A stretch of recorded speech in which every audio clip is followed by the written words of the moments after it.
What's up everyone? Phil Easy here. Been a long time since I made a video. It got really hot here for a couple of weeks.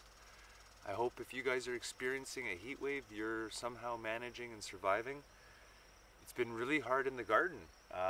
This is a video I bring to you that's not one of those, hey yay, look at how awesome everything's going. This is a conversation and a video about what can happen when we get into extreme heat and what happened to me and maybe some of the ways I will think about approaching this different for next year. So as you can see, the garlic's turned yellow. It's drying out in the ground.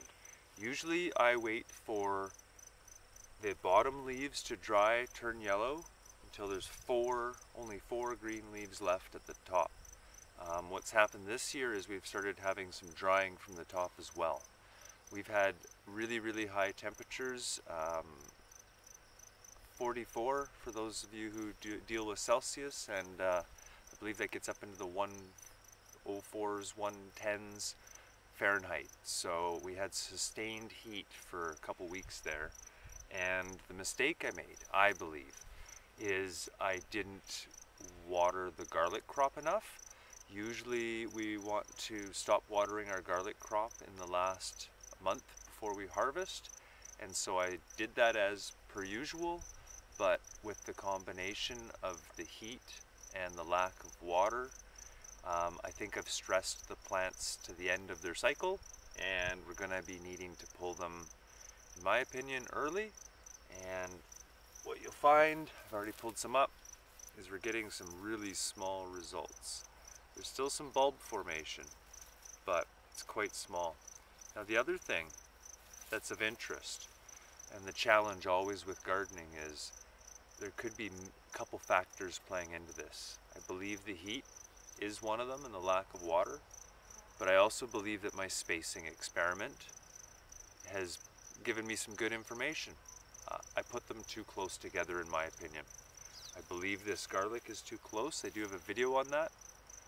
You might not want to check that out, because although I got a lot of garlic planted in a small amount of space, I'm thinking that by putting them so close together, they were sucking the water out of the earth a heck of a lot quicker than they would if they were in their normal spacing pattern. So just a theory, just a thought. If you know me and my channel, I'm going to experiment with that and play with it for next season. I'm going to do both plantings. I will do a small amount of plantings at the tight spacing because I'm not convinced it's the way to go, and I'll do most of it at my regular old spacing, which would be about a 7-inch space versus a 4-inch space. Again, I just wanted to show you guys what's going on. Really quick video, talk about the garlic, talk about the spacing, the heat, and the crop that's coming out early and not as nearly as big as normal. But that's okay. That's part of gardening, is having these ups and downs. There's other things that are doing really well this year that I don't always do well with. So for me, it's all about learning, and that's why I wanted to share with you guys. So thanks for checking out the super quick video here today.